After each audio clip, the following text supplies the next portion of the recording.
Hello there, Kansas City. Stephen St. John here with another episode of Hot Mic with SSJ. As always, I'd love to thank our sponsors, Patrick Carter, KCFarmersAgent.com.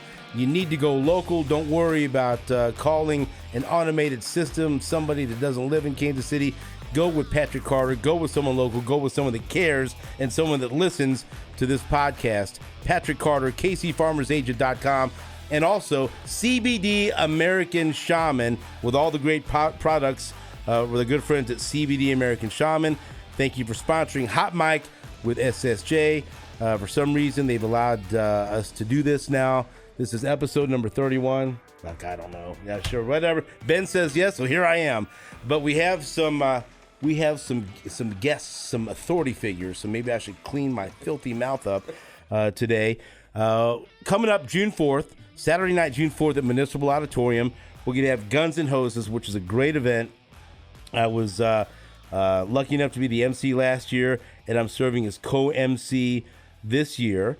And we're going to have a few of the fighters, as you could see here. If you're watching on YouTube, remember, you can download the podcast on Spotify, Apple, wherever you download your favorite podcast, or you could subscribe on YouTube and watch us as we talk about Guns and Hoses coming up.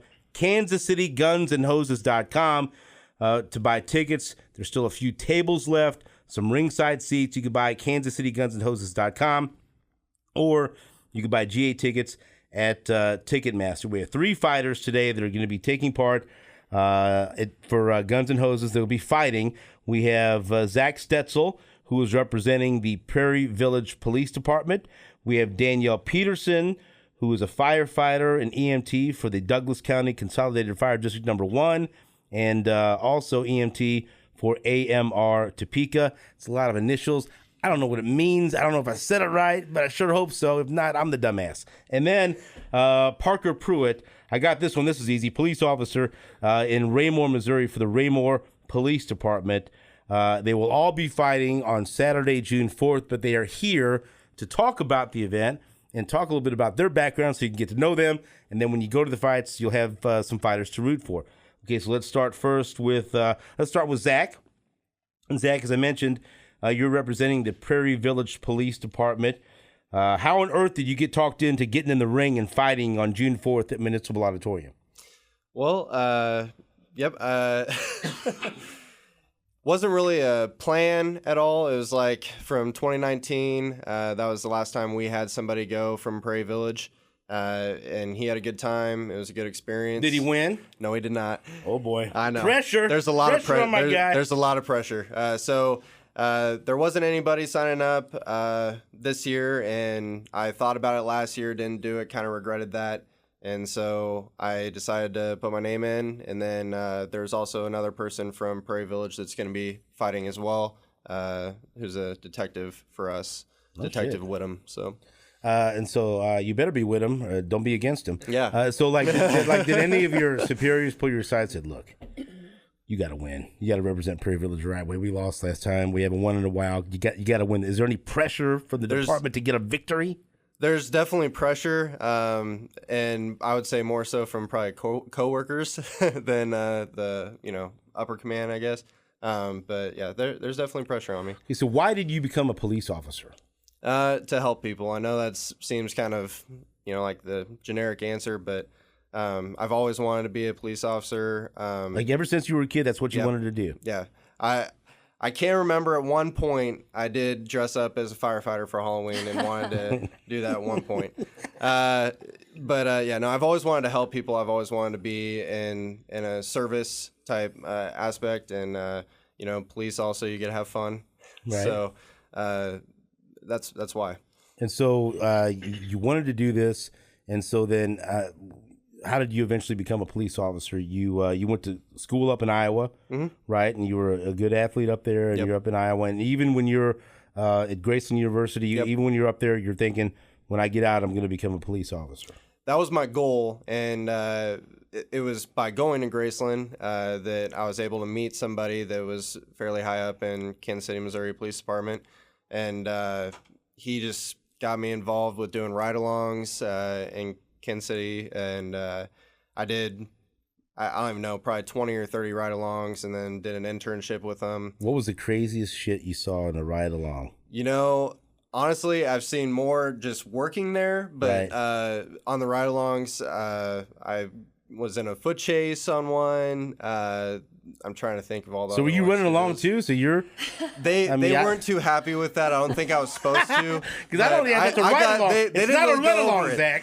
So you're running. I went with them. Yeah, but you weren't supposed to do that. I don't think so. No. Was the subject apprehended? Yes, they got him. Okay, you didn't step in there and jump a fence or nothing. I just ran with them to watch the action. So, but like at any point in the ride along, you're like, yeah, this is what I want to do. Was there anything like, no shit, I don't know, I have some second thoughts about this thing? Definitely not like a no second thoughts, nothing that way. But it was definitely different, you know. Intense, right? I mean, yeah, there's definitely some intense moments. I would say it's the things that you don't see in both firefighting, EMS, police, just the schedule that you have to keep, and you know, a lot of people don't think about.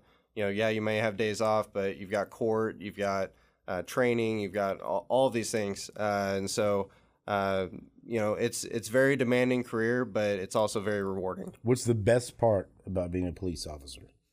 You know, just getting to help people, honestly, and you know, knowing that when somebody's at their worst or needing you the most or needing somebody the most, that you're the guy that they're going to call on, whether they like you or not. You're going to be the one that shows up and helps them out. Well, what's the most difficult thing about being a police officer?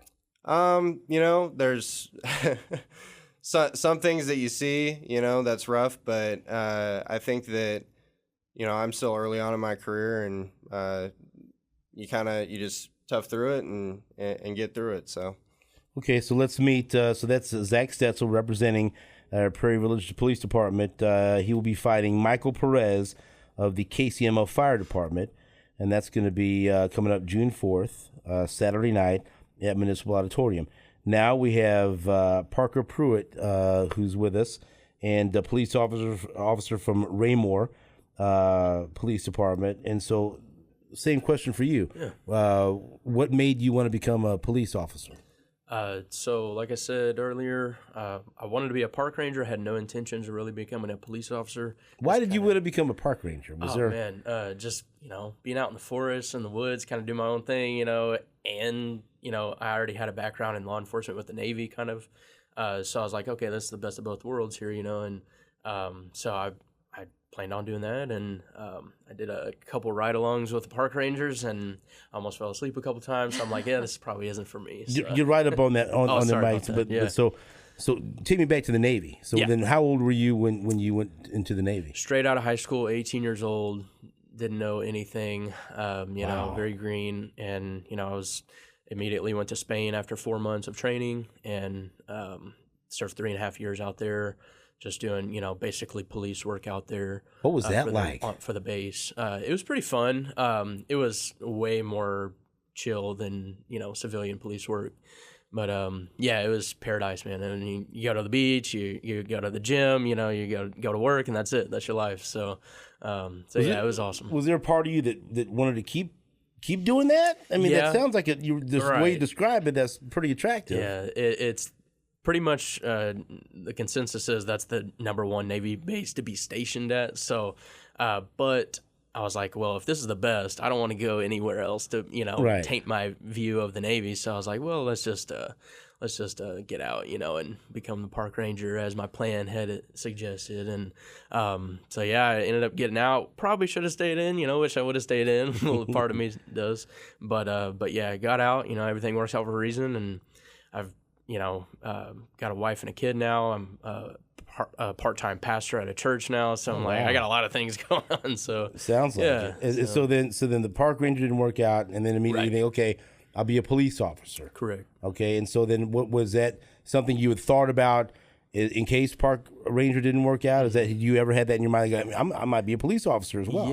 Yeah, that was definitely you know, a thought, an afterthought. You know, being in the police academy and you're surrounded by other potential police officers, so they're all kind of making fun of me for being a park ranger, and got all the nicknames. What are some of the nicknames? Well, just like instead of Go Power Ranger, Go Park Ranger, that sort of thing. Perfect Park Ranger, Parker Pruitt, things like that. Perfect Park Ranger, Parker Pruitt. Oh yeah, all the P's. So a lot of them. Punisher, add to it. Yeah, So. Patient Punisher, Patient all Punisher, these things. yep. And so now, so what's the best thing about being a police officer?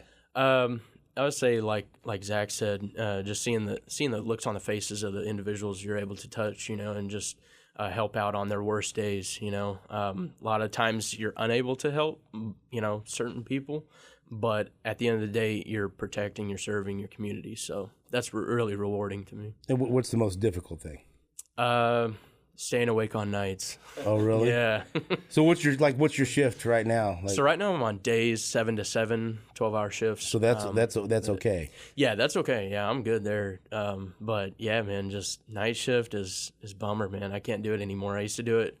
We used to switch every 3 months in the Navy, nights to days, and had the same exact shift work in the Navy as I do now. But now it's every year. Every January 1st we switch, and it's just like a full year of nights is killer. And so then that'll be 7 p.m. to 7 a.m.? Correct. Yeah. Oh, boy. Yeah. You're just pounding coffee, trying to stay Not up? even. I've never drinking coffee. Oh, really? Yeah, never drank drank coffee? Yeah, Wow. man. Never drink And coffee. so you just try to get your sleep and stay up out of sheer willpower. Yeah, just water and just I get out and walk around if I need to, but yeah. I don't feel like water keeps you up, but maybe you Probably keep not. having to go to the bathroom, Yeah, just keep something like that. I don't having to go know. to the bathroom, yeah. Okay, and so let's talk to Danielle now. Danielle Peterson, originally from Wichita. You moved to Lawrence and went to KU. And when you were on the Border Patrol earlier this morning, I went through all of your degrees, and it made me feel very stupid. So I'm going to let you do that again. Things that I didn't understand. And so tell me, you went to KU with what in mind? You wanted to study what?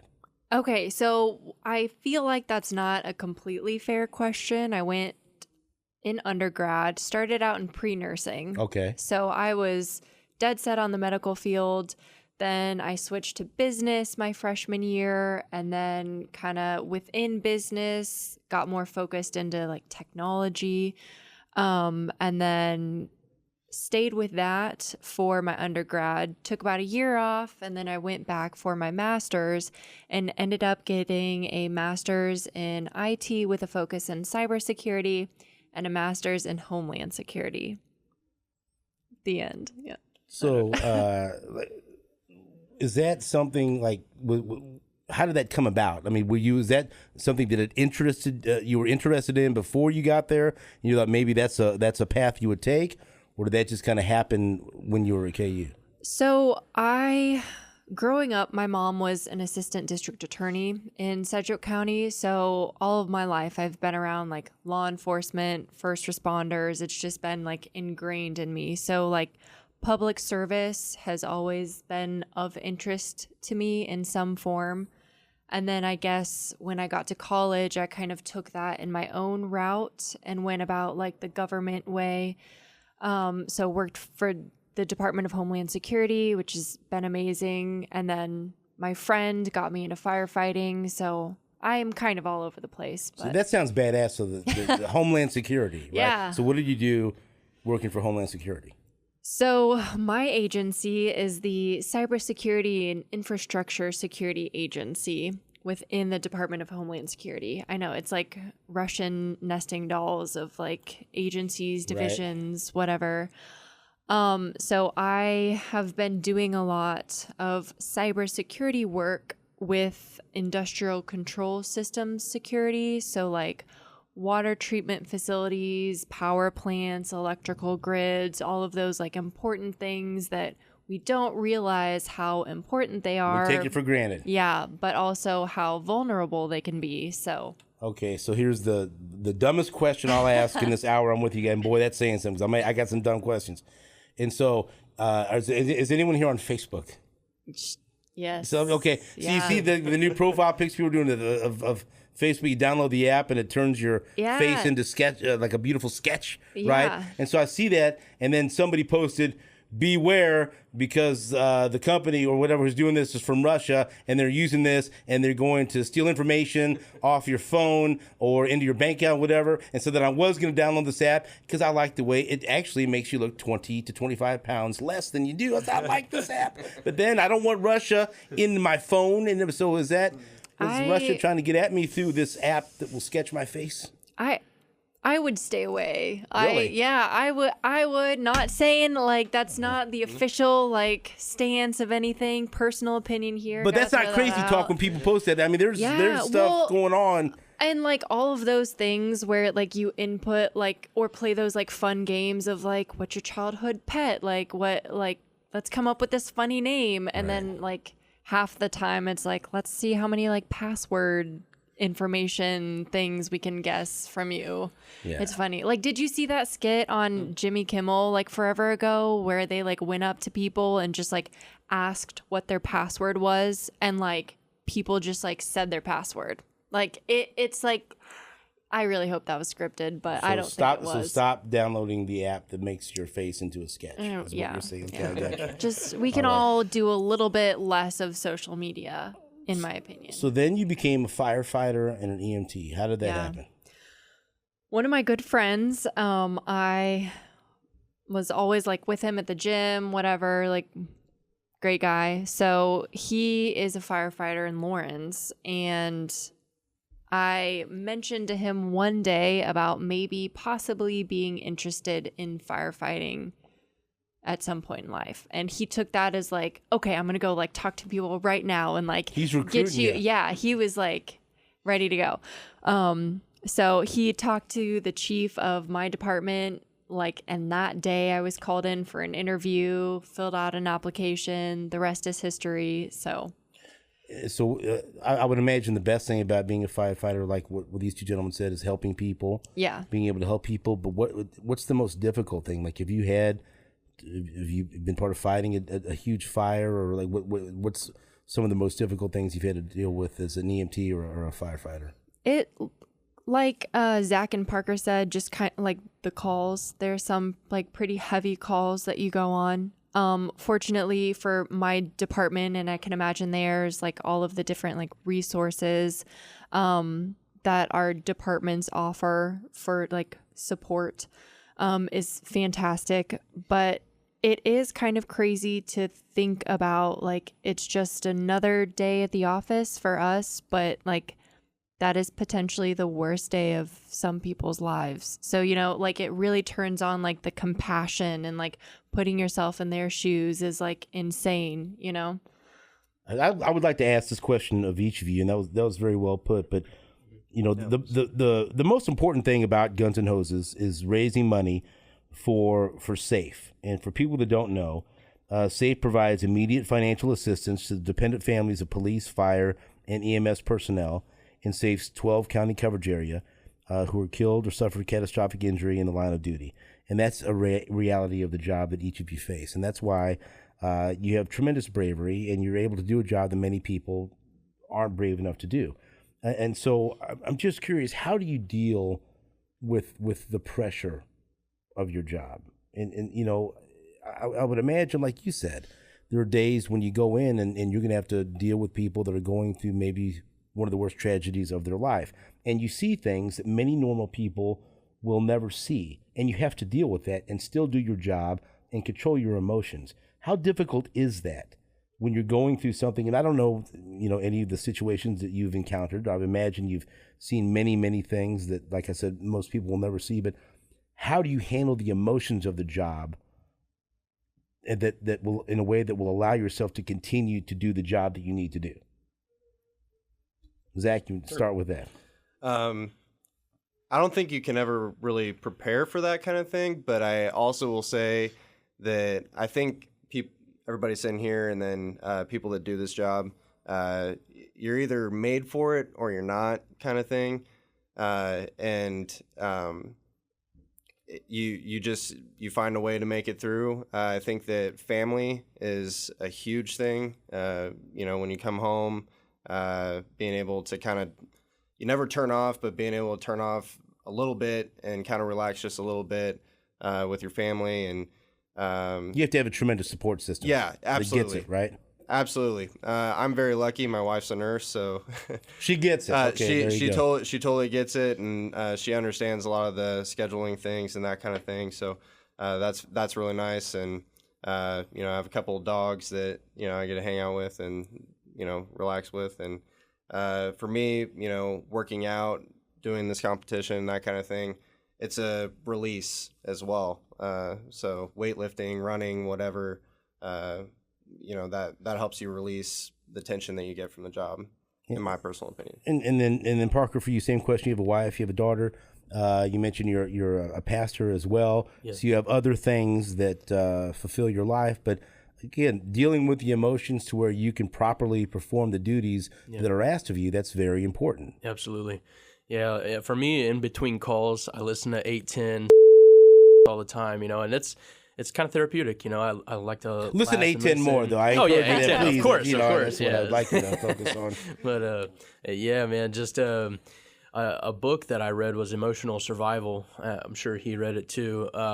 They really pushed that onto us in the academy, and it's just basically the premise of the book is just be intentional with your scheduling, and be present on your off time. With your family, with your friends, have friendships outside of your police buddies, that way you kind of get out of that, that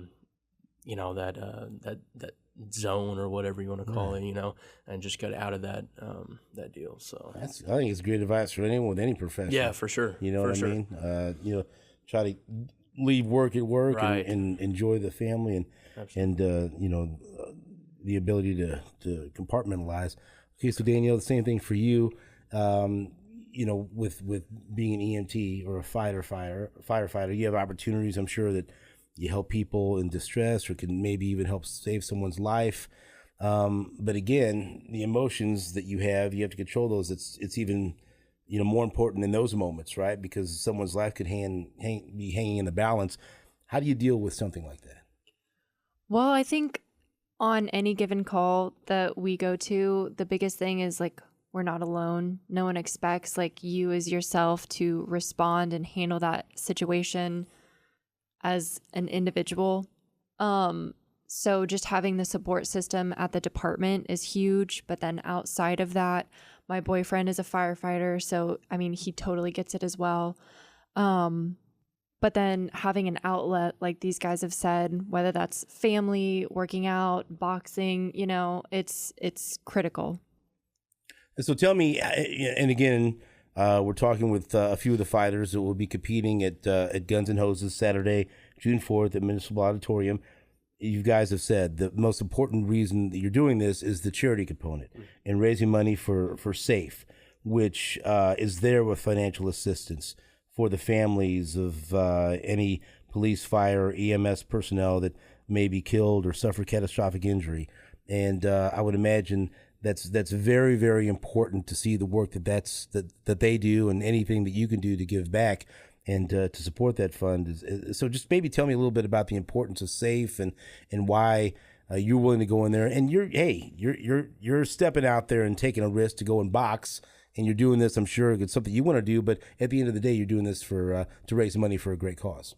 Absolutely. Yeah. I think, we are all super passionate about what we do and would call ourselves very fortunate to be able to do it. But anything that we do and the situations that we get ourselves in at work can potentially have a very direct impact on our families and the lives of those close to us. So I think an organization like SAFE is essential to provide that support to families and loved ones, and first responders as well. I think it's huge. Got to keep showing love for first responders. I know that might not be the popular thing to do these days. Well, it's important to remember the families, because you said while you're going out and risking your life and protecting the community, when you go home, it's your support system is so important, and your wives and your kids, they're part of that as well, because they have to sacrifice and long hours and dealing with all these things, and to have something like this in place to where if God forbid something ever did happen to you, to know that your family will be taken care of, and there's safe is out there for that. And, I'm sure that you've all worked with, and I've lost a good friend that I grew up with that was a firefighter that was killed in the line of duty, and his wife is still very involved and safe, Larry Leggio and Missy Leggio. And so I've seen what it does, up close. And so maybe if you guys both just share why this is important for you to fight in this event and to raise money for SAFE, because it does such great work. Yeah, just being willing and able to represent my department, in that local area down there is huge for a great cause. Like you had mentioned, we all, I'm sure, know somebody who has lost their lives. The numbers are through the roof astronomically these days, and so yeah, just having a charity organization event like this, a great event. It's fun, we get to fight, and it's popular. It gets the word out. So yeah, just, thanks for having us on this show. It's another outlet to get the word out, a lot of families don't even know about these kind of things. So this is a great opportunity for us. Yeah, and like you mentioned, Zach, this is a way for people that want to get involved or want to help and donate money. Like he said, a lot of people don't even know about this. It's a great way just to raise awareness about SAFE and let people know that if you do want to support first responders and do want to support the sacrifices that you guys make, there's ways, there's avenues to do that, and Guns and Hoses is one of those ways. Absolutely, yeah. I mean, I echo everything that Parker said.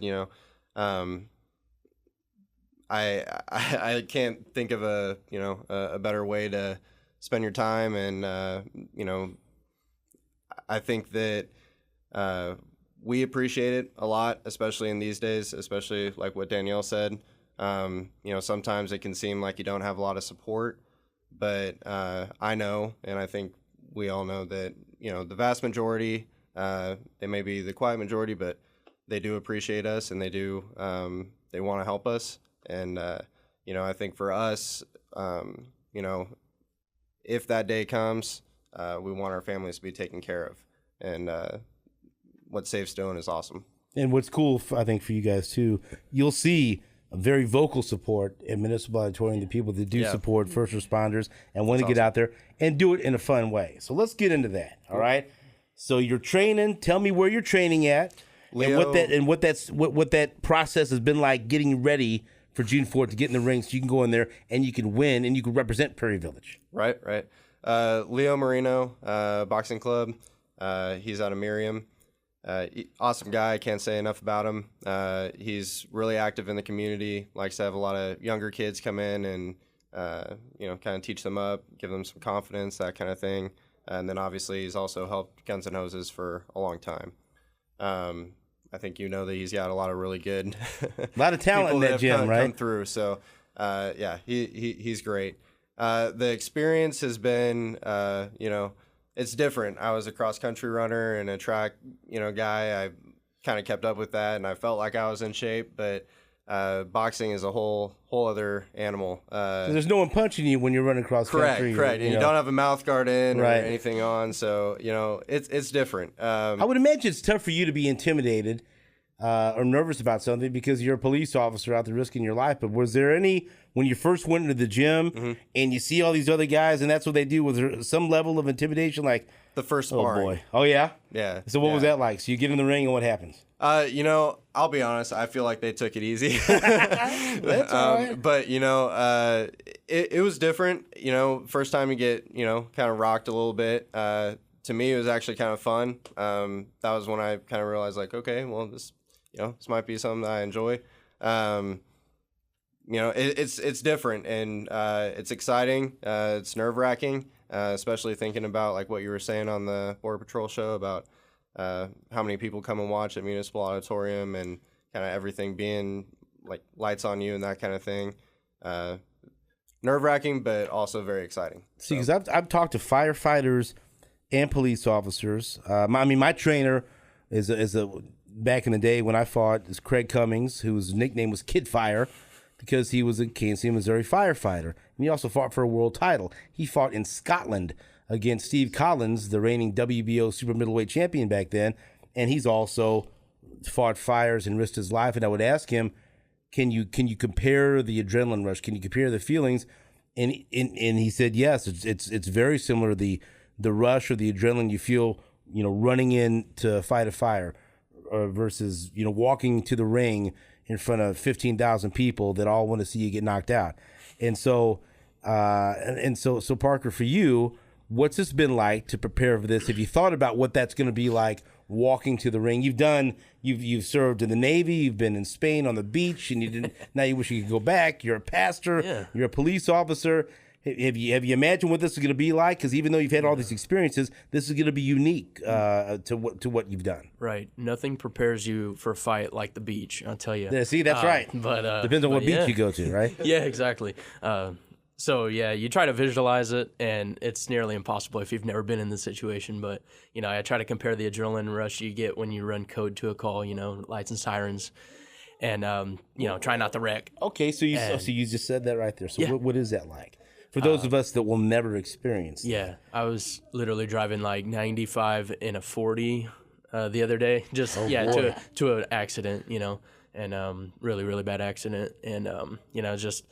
But to handle your emotions when you're doing that's incredibly. I can't imagine that. You got to be able to perform under pressure, and that's what I think what we all like about this job is like it's like a test. Can you do this stuff when nobody else is thinking clearly? Can you get the job done and think clearly? So that's kind of like fighting, I guess. Oh, that's absolutely, because when you're in there, you hear the crowd. Right.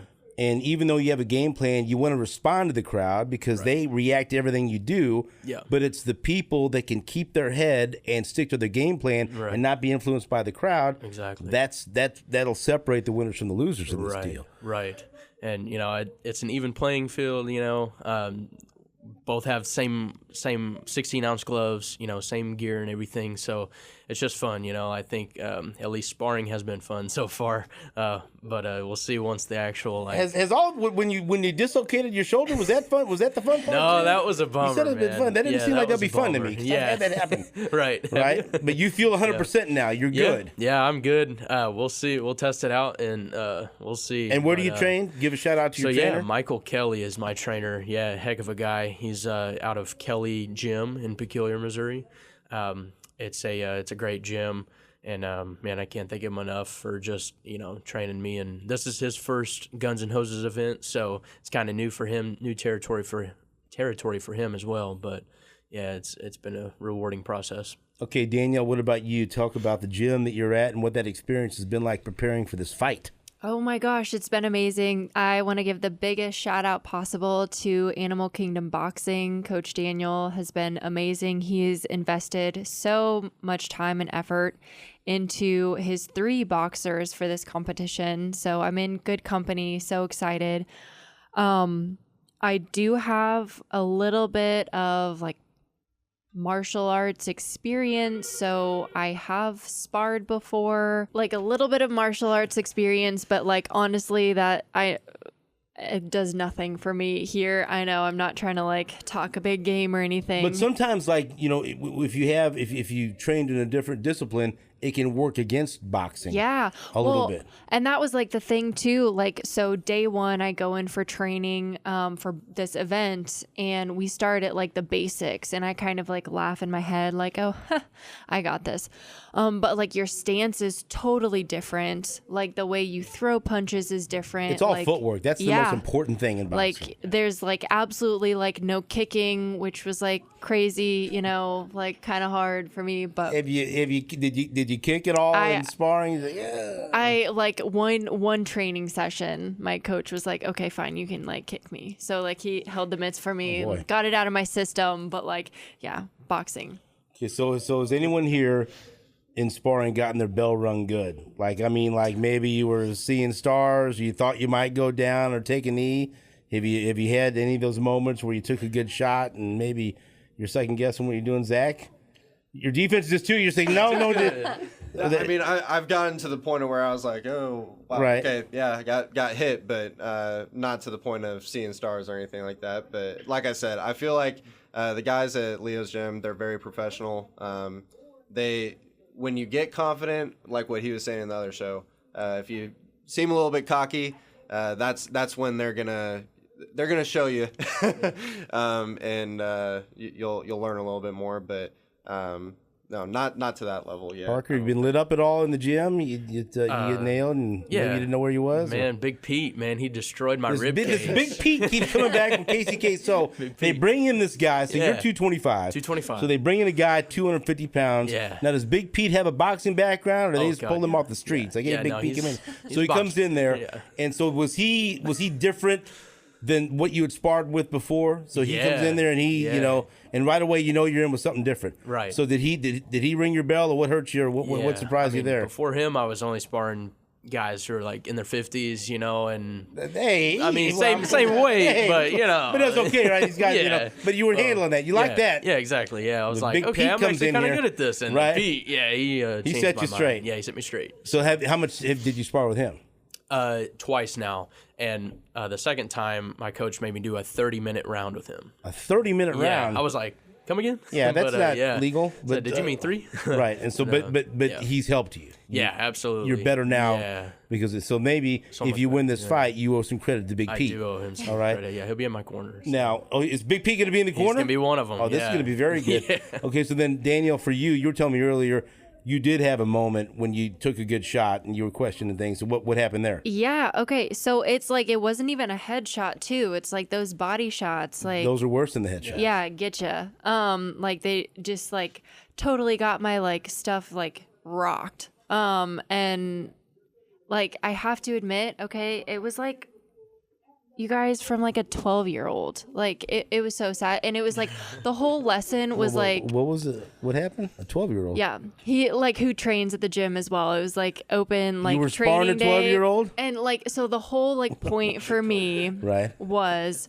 like I need to work on defense, right? So it was like I was zero offense. It was all like footwork, like move your head, move your body, like get out of the way of this like kid. He's like amazing. Like shout out to Soda as well. Like love that kid. But yeah, he like came in swinging, like no mercy. I'm like, oh, this is like the cutest kid, love him to death. But like he just like unleashed. So I was like doing good, like dodging, ducking, like slipping, like footwork was there. And then like he just like boom, like right. And then he wasn't so cute of a 12-year-old. Yeah, I was like, okay, I hate you. I hate this. I'm over it. But were you going to take a knee? Did you just have to no, lose? You were good? You were good? I was good. Like, I was like, I'm so stubborn. And I was like, okay, I hated that.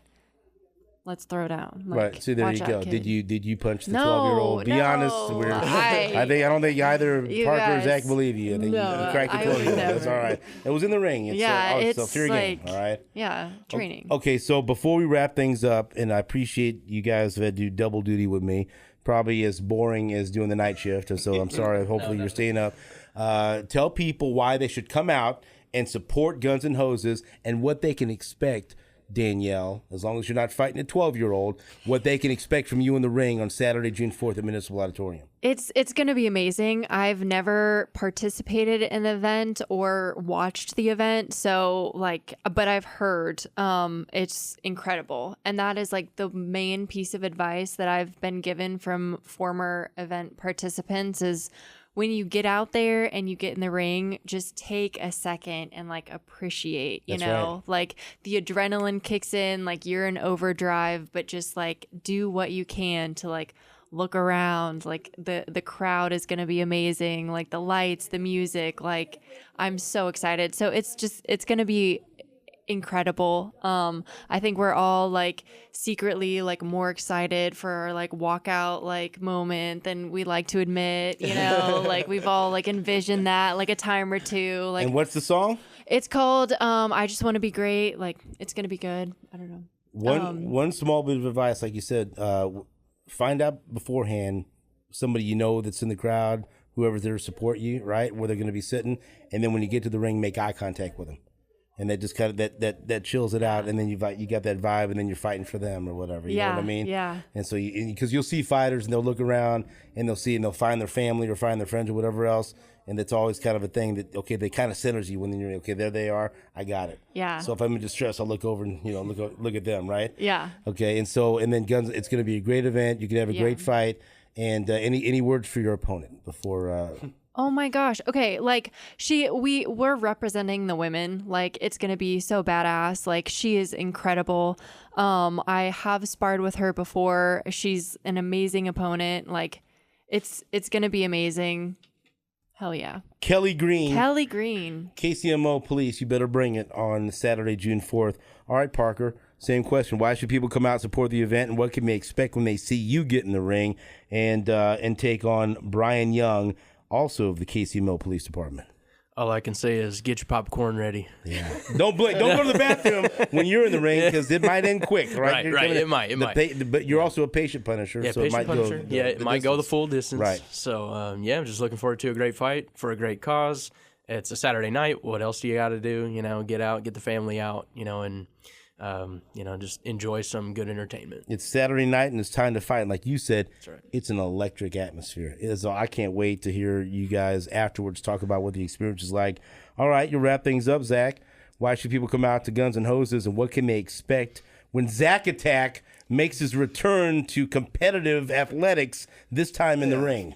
Aggression. That's number one thing for me. I plan on just giving it everything I have, and I think the same for Michael Perez, my competitor. I think that's what he's going to do. So it'll be a good fight.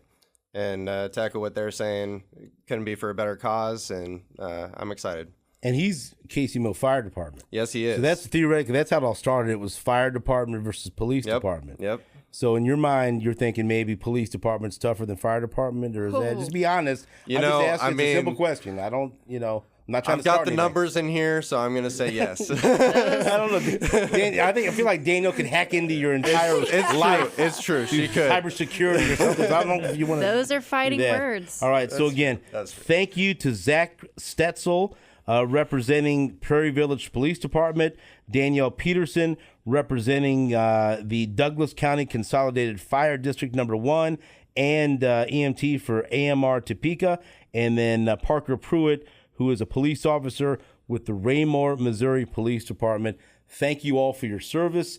You have supporters here at Union Broadcasting and Sports Radio 810, and that's why Parker said he will listen only to Sports Radio 810 moving forward. Thank you so much. And you know what? And we're proud to support you guys. Thank you for everything that you do every day when you go and risk your lives to protect the community, and take it easy on the 12-year-olds and the sparring. And you guys, good luck, and I hope I think everyone that came on the show last year won, and so we've got the magic touch here. So I expect 3 victories when we come back and check with you after the fight, all right? Just for you. That's right. Thank you very much. June 4th, Saturday night, Municipal Auditorium, Kansas City, gunsandhoses.com for tickets, or Ticketmaster. You better be there. Until next week, the microphone is off.